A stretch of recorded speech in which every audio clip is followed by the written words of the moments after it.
The announcement had barely ended when a cold voice cut through the polished air of first class like a blade. "Sir, we need you to vacate this seat immediately." Jordan Ellis looked up. The warm cabin lights reflected off the silver rims of his glasses, his face calm, but his chest tightened. Dozens of eyes turned toward him, skeptical, indifferent, and a few unable to hide their amusement. Sitting in seat 2A, the seat he had booked weeks ago, Jordan drew a slow breath. He was far too familiar with this feeling, being treated as though he did not belong in spaces long assumed to be reserved for others. Chloe Ramirez, the purser, tall and immaculate, but with no warmth in her eyes, stood before him. At her side, 2 security officers hovered, their hands too close to their tasers. The whole scene felt rehearsed, as if written in advance. Jordan tilted his head slightly, glanced down at his phone. The screen flashed a notification. $25 million, the first installment of a $120 million deal with Skyreach Airlines, had just been transferred. A faint smile tugged at the corner of his lips, almost imperceptible. With one simple tap, he reversed the transaction. In that moment, Jordan understood.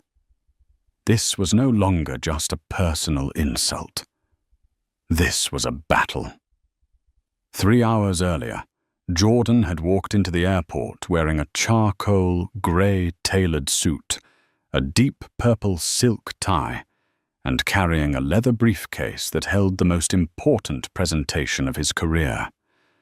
At 43, he was not only the CEO of Summit Capital, a multi-billion-dollar investment firm, but also one of the rare black men from South Chicago who had climbed to the top of Wall Street. He had prepared for this deal for months.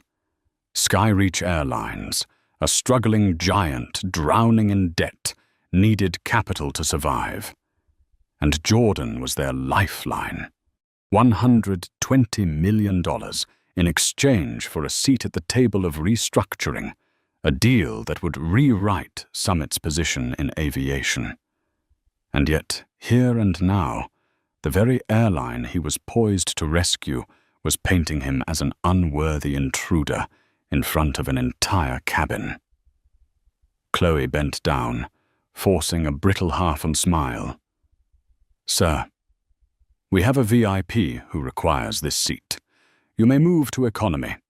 We'll compensate you with a voucher." Whispers spread through the rows.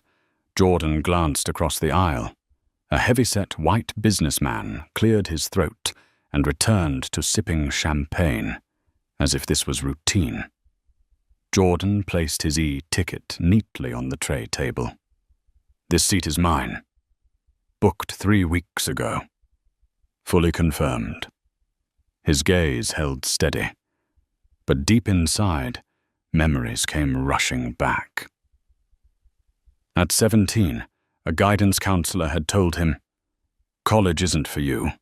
Plumbing is more stable." Pung. At 25, the bank had rejected his startup loan application despite a flawless business plan. At 30, in the Harvard Business Club, someone asked him, "Did you get in because of affirmative action?" Every time he was diminished, Jordan chose only one response: to prove them wrong with results, with relentless perseverance. Now, in this cabin, no one knew that the man being asked to leave was the very investor about to inject $20 million to keep Skyreach afloat. No one knew that a single tap on his phone could send their board of directors into chaos. And no one realized that each slow, measured breath was containing a storm. Jordan did not move. He looked directly at Chloe. His voice, low and steady, resonated across the cabin. "This seat I paid for. I'm not going anywhere." The air froze. The security officers stepped closer, hands brushing their weapons. A few passengers lowered their eyes to their screens, pretending not to watch. The silence was heavier than the engines starting up outside. Jordan felt his heart pounding, not from fear, but from fury. Not just anger for himself, but for every black traveler who had been pushed from places they rightfully belonged. He closed his eyes for a moment. When they opened again, his gaze was sharp as steel. If they wanted to drag him out of this seat, the world would know. But for now, Jordan Ellis sat still, hands resting on his leather case, his charcoal suit uncreased. A striking contrast to Chloe's dismissive stare and the mocking glance from across the aisle. They thought he was just another black passenger who had taken the wrong seat. They did not know he was the man holding the fate of the airline in his hands. And in only a few minutes, Seat 2A would cease to be the stage for humiliation and become the lever for an earthquake that would shake the entire aviation industry. First class was wrapped in an uneasy silence.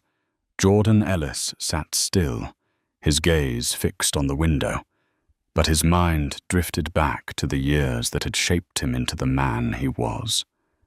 The memories returned so vividly, he could almost hear the wind whistling through the cracked walls of the South Chicago housing projects. The peeling paint, the iron staircases frozen in winter. A thin boy named Jordan, clutching a worn book his mother had found at a flea market. His mother, a dark-skinned woman, bent from 3 jobs, always whispering in his ear, "Don't let anyone tell you that you don't belong, Jordan. They will try to erase you. You must show them you exist." He remembered the night she cried over unpaid rent. Then the next morning, in pouring rain, still walked him to school with a smile, as if the world had never been unfair. From her, Jordan learned how to hide pain and forge it into strength. At 18, his guidance counselor shook his head. "Don't dream about Harvard, trade school is more realistic for you."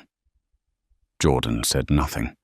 He simply applied, aced his SATs, and became one of the few black students in Harvard Business School. There, suspicion surrounded him. Classmates whispered, "He's probably here because of affirmative action." Jordan swallowed those words, only to rise to the top of his class and earn an invitation from his professor to stay on as a researcher. After graduation, he brought a flawless business plan to a bank. The branch director flipped through the pages and then set them down, voice flat. "Good idea, but we don't think you fit the image we're looking for." He walked out into the freezing wind. And in that moment of near collapse, Jordan vowed, never again would anyone define his worth for him. 15 years later, Summit Capital had grown from a 1-bedroom apartment into a firm managing billions in assets. Jordan was not just making money for himself. He employed more than 200 people, 40% of them women or people of color, those the system had overlooked. He never forgot where he came from, and he cleared the path for others to follow. Now the deal with Skyreach Airlines was the pinnacle. $120 million to restructure a faltering giant. It was not only profit, it was the chance to carve Jordan's name into aviation history. The sharp sound of heels broke his reverie. Jordan looked up. Chloe Ramirez was approaching again, this time with a middle-aged man in a suit, his face flushed with irritation. Graham Lockwood, Skyreach's Vice President of Operations, his eyes blazing with arrogance. "Is there a problem, Mr. Ellis?" Graham's voice was smooth, but laced with contempt. "We need seat 2A for a valued guest of the board. I'm sure you understand, certain positions must be prioritized." Jordan stared at him, unblinking. In that instant, he saw the fear beneath Graham's polished mask, the fear of power slipping into new hands, the fear of someone like him crossing into spaces once reserved only for them. His reply was slow, deliberate, each word sharp as a blade. "What I understand is that this seat was purchased by me. And what I know for certain is that you have no authority to decide where I belong." First class froze.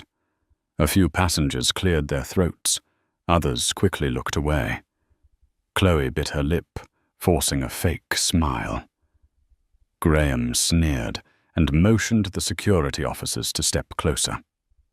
Jordan remained seated, his hand resting on his leather case, chin lifted slightly. Inside he heard his mother's voice. "Don't let them erase you from the picture." He knew this moment would define everything. If he stood and yielded, they would dismiss him as just another faceless passenger. But if he held firm, the truth would emerge. He did not need Skyreach. Skyreach was surviving on the capital he was about to deliver. Anger surged within him, but it was tempered by cold restraint. Jordan Ellis, the boy from South Chicago, now held the fate of an airline in his grasp.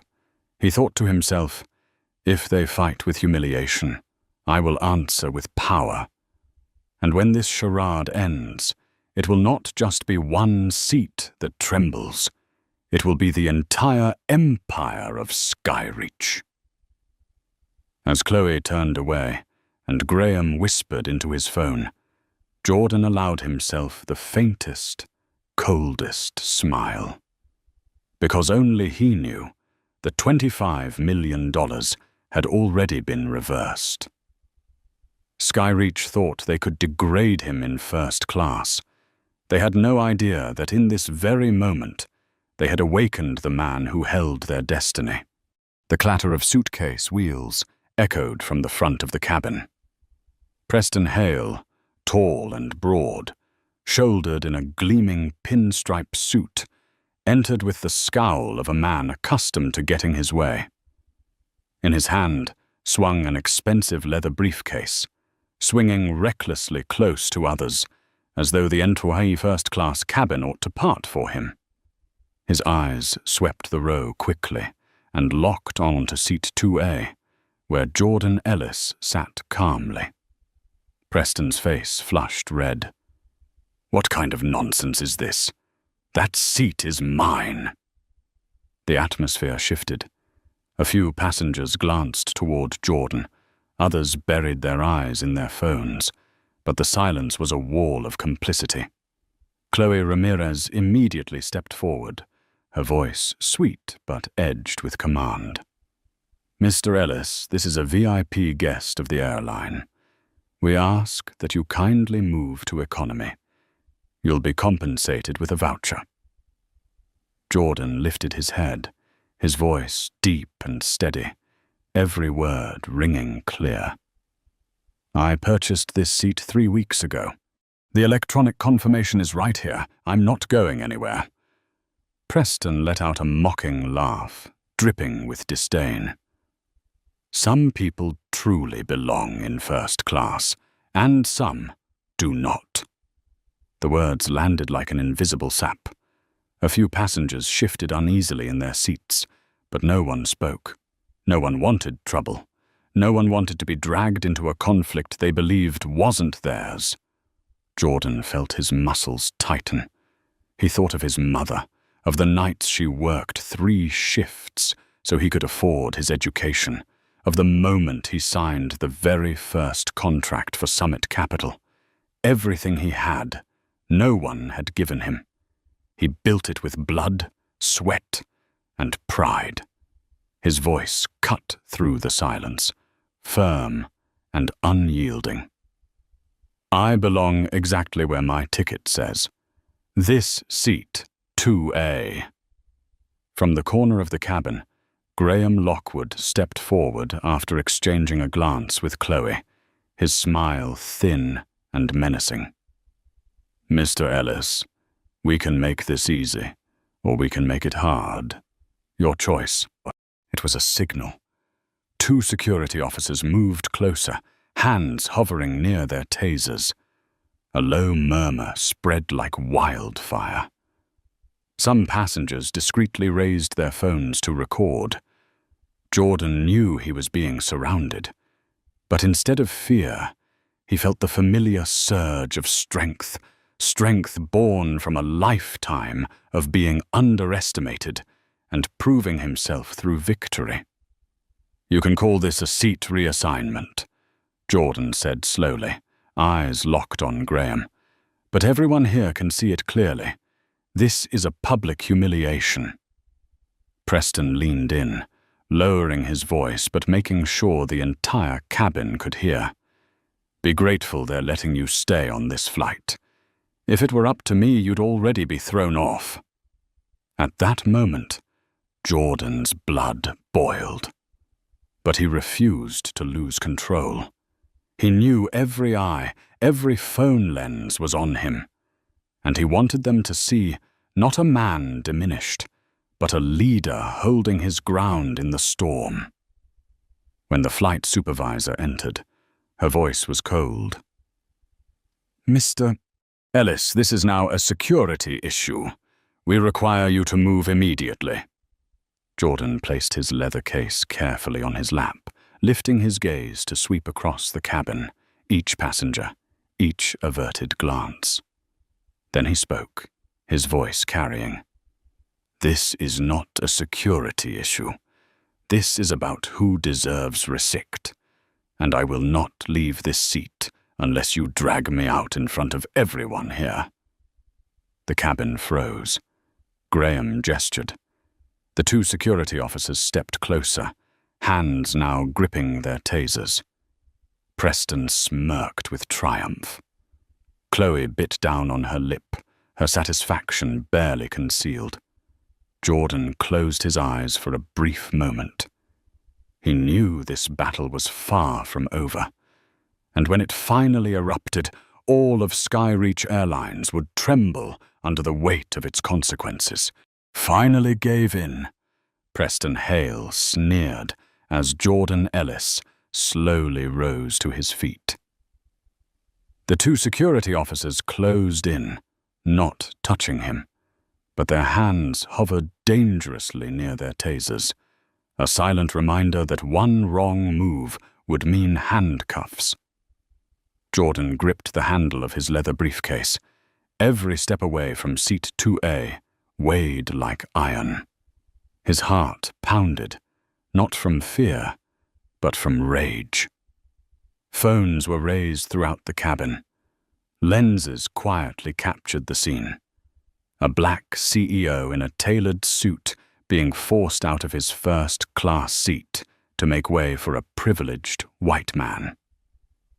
As Jordan walked down the aisle, passengers averted their eyes.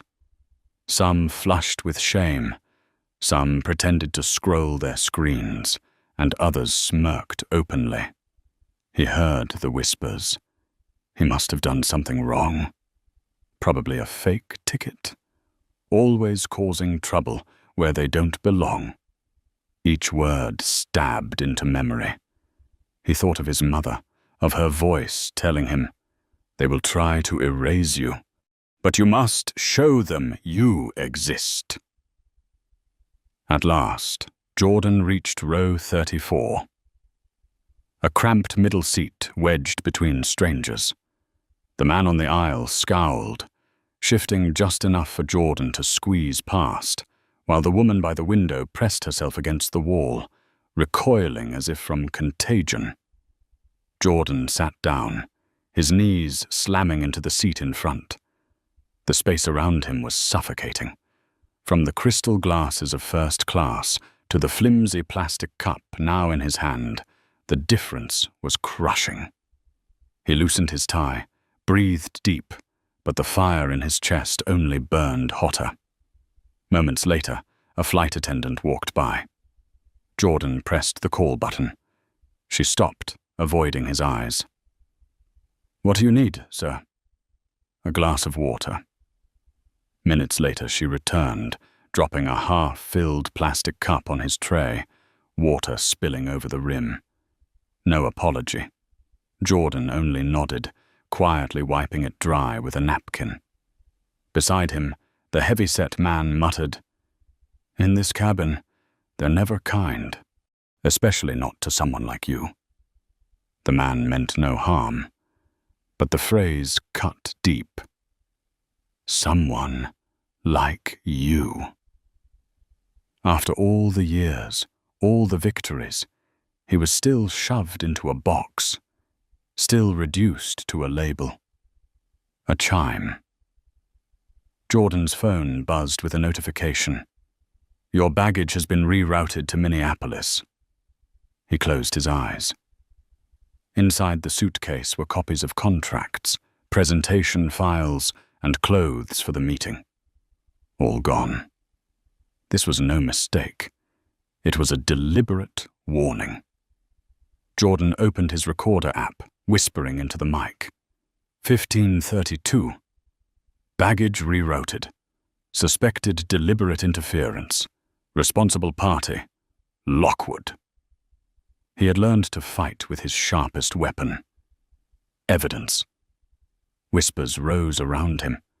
A young passenger in front held up his phone, live streaming to social media. On this Skyreach flight, a black CEO was forced out of his first-class seat.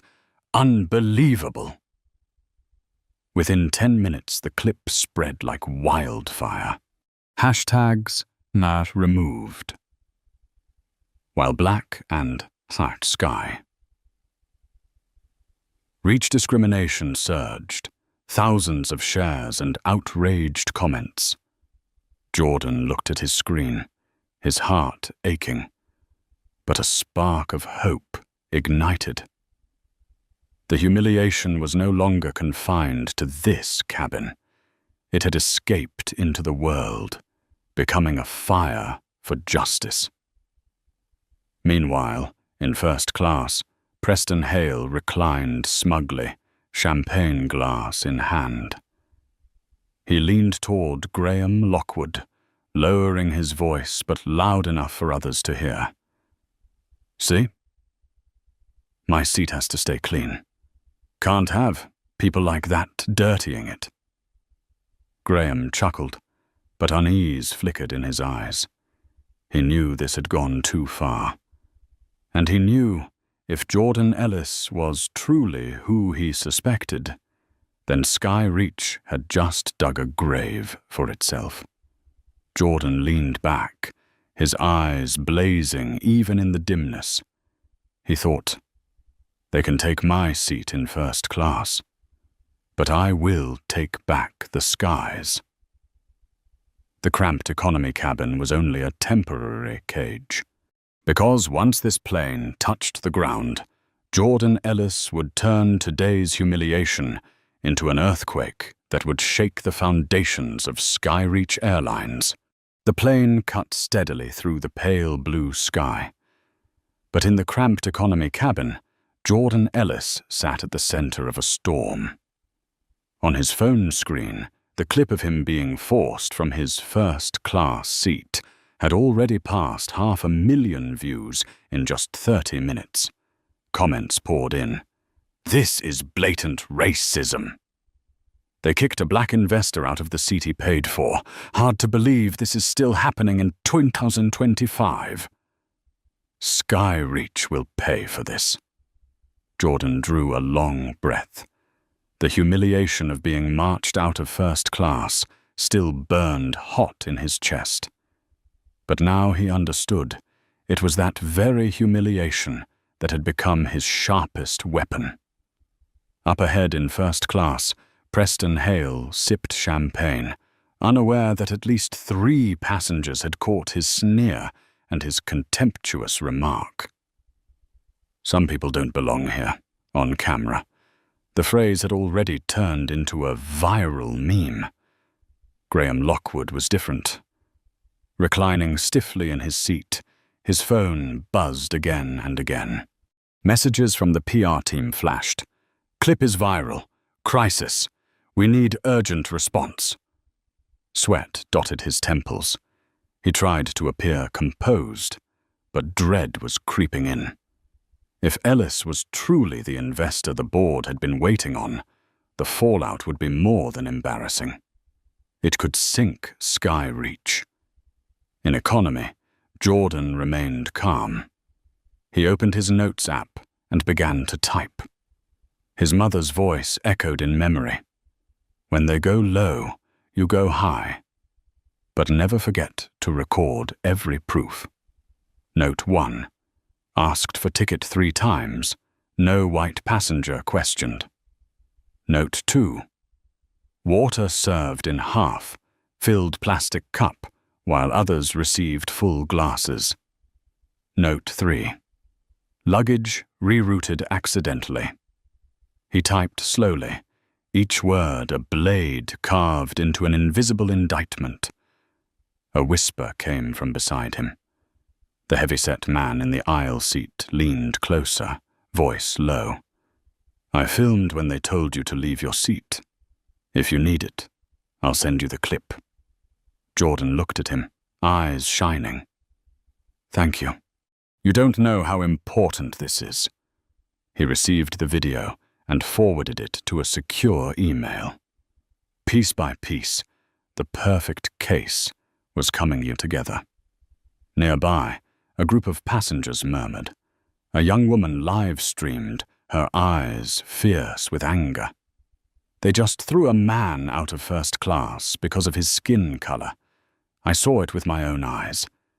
This wasn't a misunderstanding. This was clear discrimination." View counts surged. A new hashtag began to spread. #Justice for Jordan.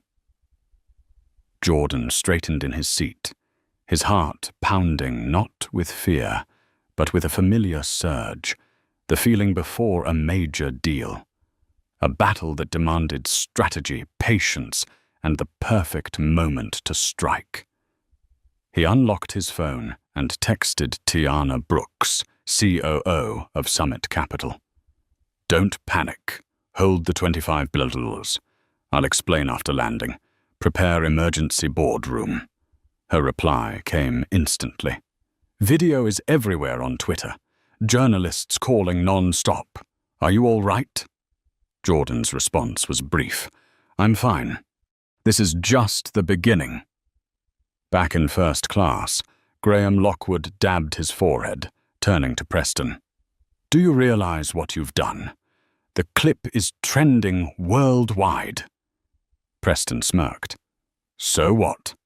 A man was moved from his seat. Big deal. This will blow over." But Graham knew better. This wasn't just a man. This was Jordan Ellis, a name that made Wall Street banks tread carefully. If the media connected the dots, the consequences would go far beyond a single flight. Jordan closed his eyes, leaning back against the hard seat. The engines thundered like war drums. Behind his eyelids, he saw his mother's face, the doubting eyes of his school counselor, the rejection letter from the bank. All the moments he had been underestimated, belittled, dismissed, converged here. And this time, he would not just defend himself. He would take down the system that allowed it. The plane trembled slightly, Wi-Fi flickered, and a notification appeared on Jordan's phone. Skyreach Airlines, investigating incident on flight Kin 76. We value diversity and inclusion. Jordan let out a cold smile, a hollow statement, a flimsy shield. He whispered to himself, "You have no idea who you just woke up." The economy cabin was tight and unforgiving. The seat was stiff, the space suffocating. But in Jordan's eyes gleamed the steel resolve of a strategist. He was no longer just a humiliated passenger. He was the man holding the fuse to a reckoning that would shake Skyreach Airlines to its core. The wheels hit the runway with a small jolt, but in Jordan Ellis's heart, it was the toll of a bell announcing the start of a new battle. The familiar ding echoed through the cabin. Passengers hurriedly unfastened their seatbelts and jostled to grab their luggage. Jordan did not move. He stayed seated, steady, his sharp gaze fixed on the rows of first class ahead, where Preston Hale was straightening his tie, and Graham Lockwood whispered tensely into his phone. "Passengers are asked to allow those in first class to disembark first." The flight attendant's voice rang out, indifferent, as if nothing had happened. Jordan's lips curled slightly. "Let them go first. But when these doors open, I will be the one in control." The arrivals hall was packed, but in the sea of people, eyes turned instantly toward Jordan. A few economy passengers whispered, pointing. "That's him, the one they threw out of first class." A young man raised his phone, snapping a quick picture, posting it online. Within minutes, the hashtag #Justice for Jordan was surging. Jordan walked on, his back straight, leather case in hand. No one could see the faint tremor in his clenched fingers. Every step was a vow. Enough. It's time to turn the tables. Outside the terminal, a sleek black sedan waited. The driver, suited, bowed respectfully. "Mr. Ellis, the CEO of Skyreach has sent a car for you." With that single line, his true identity was laid bare. A few nearby travelers froze, jaws dropping. A woman whispered, stunned, "Oh my God, he's the investor." Phones lifted again, another clip uploaded. "The CEO humiliated out of his seat is the very investor bringing $120 million to save Skyreach." The news struck like lightning in a storm. The Skyreach Airlines headquarters loomed in the city center, 38 floors of gleaming glass. Jordan sat tall in the car, his reflection in the window calm as stone, though a storm roared beneath. When the car stopped, 2 security guards blocked the revolving door. One looked Jordan up and down, voice dripping disdain. "Who are you here to see?" Jordan handed him a card. "Jordan Ellis. I have a meeting with CEO Arthur Beaumont at 2 p.m. The guard raised his brows, eyeing the card, and then Jordan as if he were an imposter. "Wait. I need to verify this." Jordan stood firm, back straight, eyes cold. Again. "They still think I don't belong here." 1 minute. 2 minutes. Employees passing by began whispering. Some recognized him from the viral clip. Finally, the elevator doors opened. Arthur Beaumont, the CEO of Skyreach, silver hair, weary face, stepped out. He froze when he saw Jordan. His face paled, a mix of recognition and dread. "Mr. Ellis, I sincerely apologize. This was a terrible mistake." Arthur rushed forward, hand outstretched. Jordan clasped it, but his eyes cut like blades. His voice was low, steady. "You call that a mistake? Look at the clips flooding the internet." Arthur swallowed hard, then spun toward the guards, snapping, "Let him in immediately! This is a guest of the board!" The boardroom on the 38th floor gleamed with sunlight pouring through glass walls. The entire leadership of Skyreach sat waiting.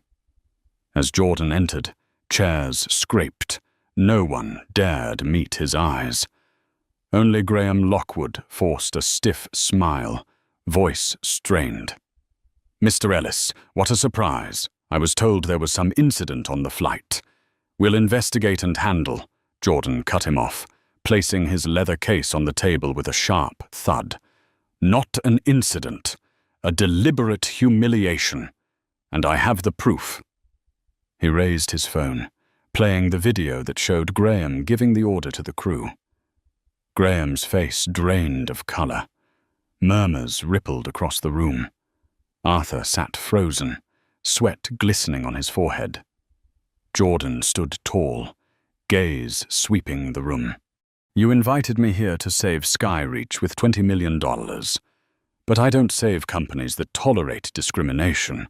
I'll wait for concrete action. If not, then my capital disappears, just like you tried to make me disappear from seat 2A. A deadly silence fell. Graham tried to speak, but no words came. Arthur nodded quickly, his voice shaking. We will act immediately. Mr. Ellis, please, give us a chance." Jordan picked up his case and turned. The door closed behind him, leaving a room of pale, shaken faces.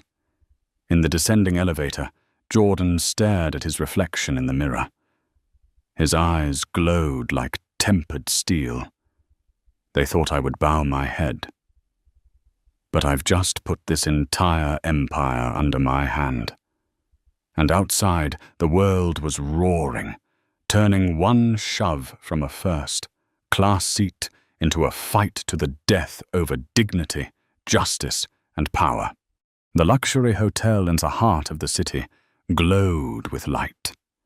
In a high-floor suite, Jordan Ellis loosened his tie, sat in his crisp white shirt before a polished wooden desk. Beside him, his computer screen overflowed with news tabs. The clip of him being forced out of seat 2A had surpassed 10 million views. The media was calling it the racial discrimination scandal shaking the airline industry. Jordan poured a glass of water, his hand still trembling faintly with adrenaline, but his eyes burned with fire. This was not a time to endure. This was the moment to strike back. A ping. A video call connected. On the screen appeared Tiana Brooks, COO of Summit Capital, hair tied high, voice firm. "Jordan, the news is exploding. Partners are calling non-stop. How do you want us to handle this?" Jordan gave a short nod. "First, freeze the 25 million already transferred. List the reason as suspected fraud and reputational risk. Second, assemble the full legal team. This is no longer just business. This is a systemic battle." Next to Tiana, Victor and Gwyn, legal advisor, leaned in. "We have the right. The contract has a force majeure clause in cases where the partner company violates ethical standards that damage the brand." Jordan's lips curved into a sharp smile. "Exactly. They wanted to make me look unworthy of seat 2A. Now I'll show them who really decides who belongs where." The door swung open. Naomi Park, head of internal investigations, entered carrying a thick stack of files. She dropped them firmly onto the desk. "I've just pulled Skyreach's complaint history, At least 5 cases accusing Graham Lockwood of discriminating against minority employees, all buried under non-disclosure settlements. Jordan flipped through the pages quickly, eyes cold as steel. Perfect. They've paved the road for us themselves. Naomi continued. Not just employees. A passenger last year also sued after being forced from first class to economy. The case was quietly settled, but I've obtained a copy of the mediation record. Jordan glanced at his watch. I want every piece digitized within 12 hours. By morning, we'll have a complete report. A second screen lit up. Ethan Shah, Summit's cybersecurity specialist, appeared from New York, a wall of machines and tangled wires behind him. Jordan, I've set up a honeypot system. If Graham or his people try to breach us, we'll catch them red-handed. I'm also tracking Skyreach's internal groups. Lots of chatter pointing to Graham giving the direct order to remove you. Jordan nodded. Pin everything. Every message. Every email. When the cards flip, I want evidence they can't deny. The golden light in the suite spread across the room, casting dim halos. Jordan leaned back in his chair, eyes distant. In his mind, his mother's voice echoed. Turn pain into strength. Don't just live for yourself. Live to clear the path for those after you. He whispered, This is no longer about a seat. This is about the future of an entire industry. Suddenly, his phone buzzed. A message from an unknown number. I'm a flight attendant from Flight 1976.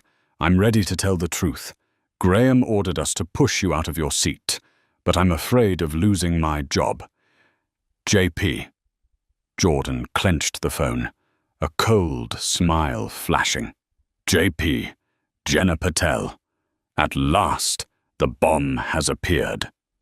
Across town, inside Skyreach's offices, Graham Lockwood slammed the table, barking at the PR team. We have to control the narrative. Spread word that he was disruptive, that passengers complained. Anything, as long as the blame falls on Ellis. But just then, his assistant rushed in, pale-faced. Mr. Lockwood, the $25 million has been frozen, and rumor has it Ellis is preparing to sue the corporation. Graham froze. He no longer had control. The storm he had triggered from seat 2A had now become a tidal wave crashing back upon him. In the suite, Jordan rose, walking to the wide glass window, gazing down at the glowing city below. The lights shimmered like thousands of eyes fixed on him. He whispered, his deep voice resonating in the silence. They thought I was just a passenger. They don't know. I am. The sentence passed on Skyreach. His hands pressed firmly on the leather case. Tomorrow, the report would be released. And once it was laid bare before the public, the empire of Skyreach would tremble from its very foundation. The next morning, Jordan Athtarhung sat in the hotel's private conference room, facing a screen split into 4 live news feeds. America seemed to wake up to his story. At the same time, the counterattack from Skyreach was beginning to rise. Finance 24/7 ran a sensational headline. Summit Capital CEO disruptive on flight. Sources claim Jordan Ellis was uncooperative with crew. A portly analyst sat in the studio, voice heavy with seriousness.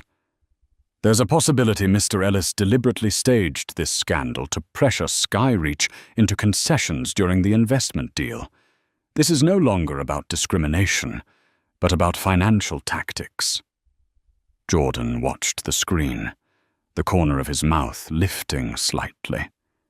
He knew instantly whose hand was pulling the strings. Graham Lockwood. At Skyreach headquarters, Graham slammed his palm onto the table, barking at the communications team. Push this story hard. Paint Ellis as an opportunist. Use cut-up images if you have to. All we need is 1% of doubt. That's enough to cloud the truth. A young staffer spoke timidly. But there are too many passenger videos. All of them show Ellis calm, not disruptive. Quiet, Graham roared. People believe what they want to believe. We just need to plant the seed of suspicion. Across town, Jordan and the Summit Capital team were already prepared. Naomi Park spread documents across the table. Here are the 5 buried complaints. Here's the audio of Jenna Patel confirming Lockwood gave the order. And here, clips from passengers showing you being cornered by security. Victor Nguyen nodded. We'll release them to credible outlets. No shouting match. Just drop evidence, piece by piece. Let the public see who's telling the truth and who's spinning lies. Jordan sipped his coffee slowly, eyes like burning steel. Graham wants to smear me, but every time he throws dirt, I'll answer with truth. And truth has the power to destroy more than any lie ever could. By noon, the Wall Street Herald published an exclusive flight attendant reveals Skyreach VP ordered passenger removed from first class. Attached was an audio clip of Graham's voice. I don't care what his ticket says. That seat belongs to Preston Hale. Social media exploded. The hashtag #SkyreachTruth surged alongside #Justice for Jordan. Public outrage shifted to demands for a full investigation. At his office, Graham hurled his phone against the desk, shattering the screen. "We need a stronger hit," he shouted. One advisor whispered cautiously, "There's a rumor Ellis once failed at a small investment fund. We could revive it, spin it as proof he's unstable." Graham's lips curled into a vicious grin. Good. Build that story. Turn him into a fraud hiding under the mask of a hero. Later that afternoon, a conservative news channel ran a segment. Jordan Ellis, business leader or financial opportunist? Reports suggest he bankrupted a small investment fund in 2010. Jordan watched, his expression darkening slightly. It was half a truth. In 2010, he did fail at his first venture. But what they left out was crucial. That failure became the foundation upon which he built Summit Capital. He leaned back in his chair, silent for a moment, then let out a faint laugh. Thank you, Graham. You've just handed me the most human story the public will believe more than anything else.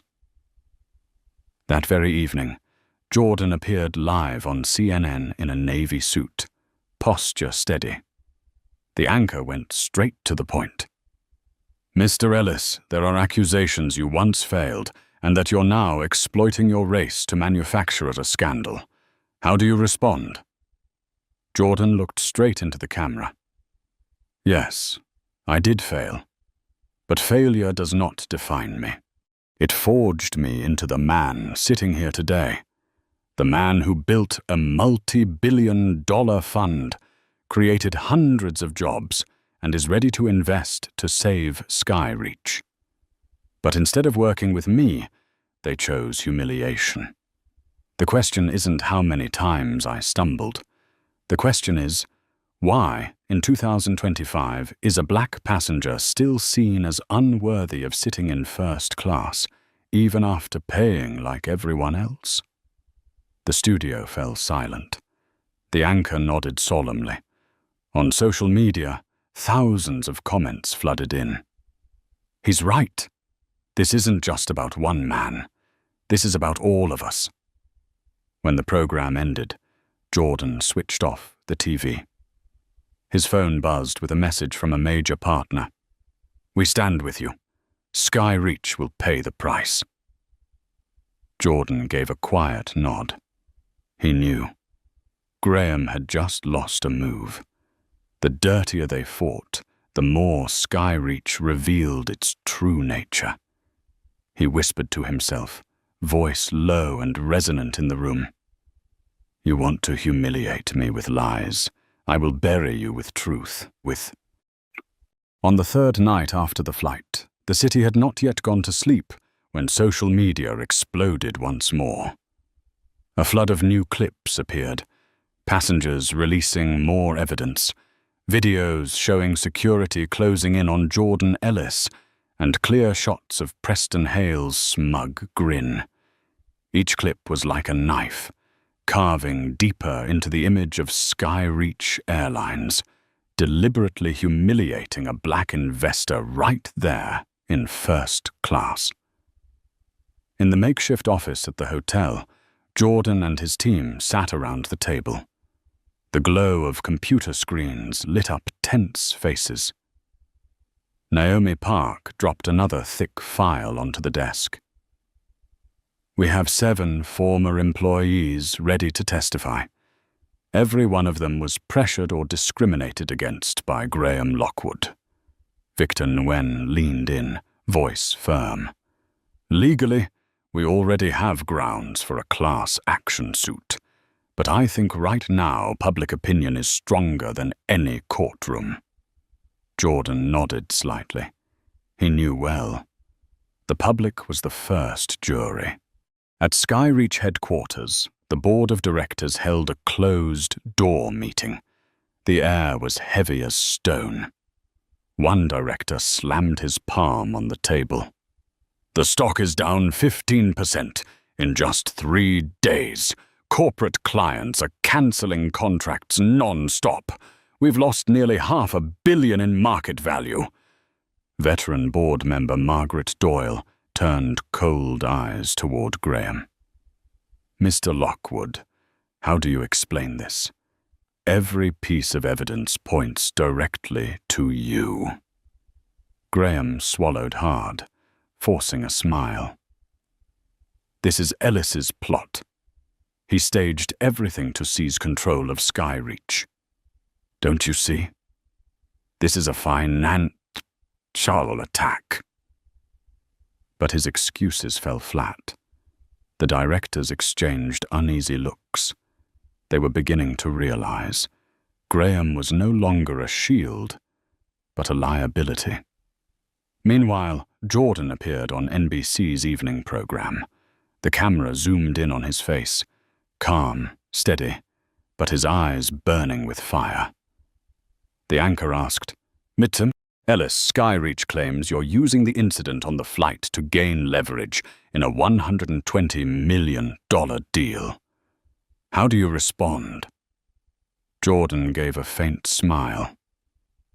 "If I wanted leverage, I would have stayed silent, signed the deal, and ignored the humiliation. But I couldn't.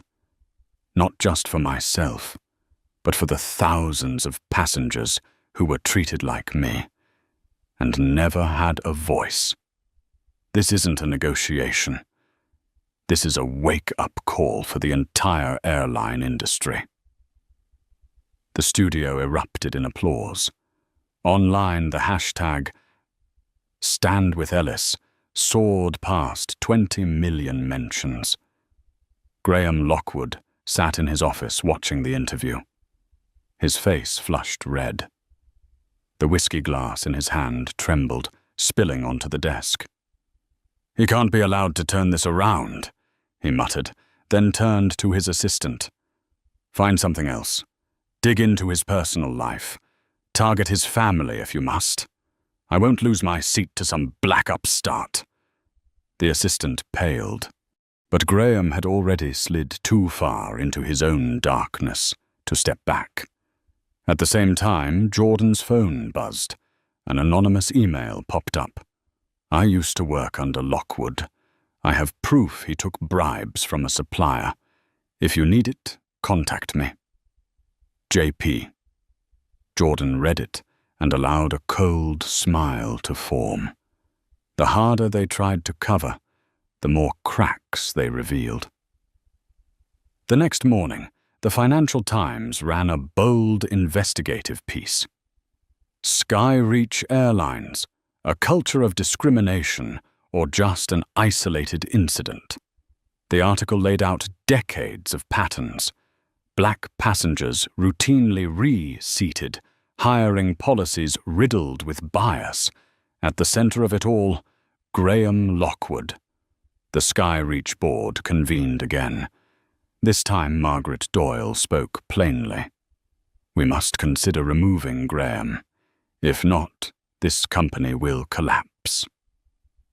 CEO Arthur Beaumont sat in silence, face grim. He knew he stood at a life or death crossroads. Protect Graham or save the company. That night, Jordan sat by the hotel window, the city lights glittering below. In the glass he saw his reflection, not just a businessman, but a man carrying a mission on his shoulders. He whispered softly, "This is no longer an investment deal. This is a battle to change how an entire system values human dignity." His phone lit up. A message from Naomi. "We have a new recording. Graham directly threatening Jenna Patel." Jordan closed his eyes, smiling faintly. The pieces were in place. The tower of lies was ready to fall, and when Skyreach began to crumble, he would be the only one left standing. Grey twilight cast its shadow over the glass tower of Skyreach Airlines. On the 38th floor, the board of directors gathered around the gleaming long table. The air was so heavy it seemed even the chairs trembled under the storm. Arthur Beaumont, the CEO, broke the silence, his voice hoarse. "We cannot drag this out any longer. The stock fell another 7% this morning. Major partners have frozen contracts. We need a decision." Every eye turned to Graham Lockwood. He still wore an expensive suit, but his collar was creased, sweat streaking down his temple. "Don't let the media and Ellis manipulate you," he shouted. "This is a deliberate campaign. Ellis wants to take over Skyreach." Margaret Doyle tapped her finger coldly on the table. "Do you have proof, Graham, or just empty words? Because we have proof to the contrary. Testimony from staff, Jenna Patel's recording, and even your bribery files." Graham's face went pale. For a moment, he could see the seat of power slipping from his grasp. The door swung open. Jordan Ellis entered, tall and straight in a deep blue suit. No one had invited him, but no one dared stop him. The room seemed to stop breathing. He set his leather case on the table, eyes sweeping over every face. "I'm not here to negotiate. I'm here to remind you. Skyreach is standing at the edge of a cliff, and the one who pushed you here is not me. It is Graham Lockwood himself." Arthur stammered. "Mr. Ellis, this is an internal meeting." Jordan cut him off, his voice low but firm. "Internal. The entire world is watching you, and they've seen enough." He switched on a screen. The video played Jenna Patel's secret recording. Graham's voice rang out clearly. "I don't care what his ticket says. That seat belongs to Preston. If necessary, cause trouble to force him out." The words dropped like a hammer. A few directors covered their mouths. Arthur went pale, and Graham screamed. "Fake. He staged this. Jordan played the second recording. Graham threatening Jenna, his voice hard. If you open your mouth, your career is over. No one in the room doubted it anymore. Only contemptuous eyes turned on Graham. Jordan looked directly at the board. I was prepared to invest $120 million. But that money will never be released to a company that tolerates discrimination and hides its crimes, unless you prove Skyreach deserves it. Arthur's voice trembled. Mr. Ellis, what do you want? Jordan raised his head, his voice ringing like a bronze bell. Remove Graham Lockwood. Establish an independent oversight committee against discrimination. Reform every hiring and customer service policy. If not, Skyreach will fall. Not because of me, but because of the truth. Graham leapt up, roaring like a cornered beast. Are you all blind? He wants to seize the company. If I go, Skyreach loses everything. Margaret stared at him, her voice icy. No, Graham. If you stay, Skyreach loses everything. The vote followed. One by one, hands rose firmly. The result was clear. Graham Lockwood was removed immediately. His face twisted, eyes bulging, and with a growl he stormed out. The door slammed shut, leaving a hollow echo. The room sank into silence. Arthur slumped back in his chair, exhausted. Mr. Ellis, we accept your terms. Please give Skyreach a chance to survive. Jordan gave a slight nod, his eyes still sharp. This chance is not free. It comes with responsibility.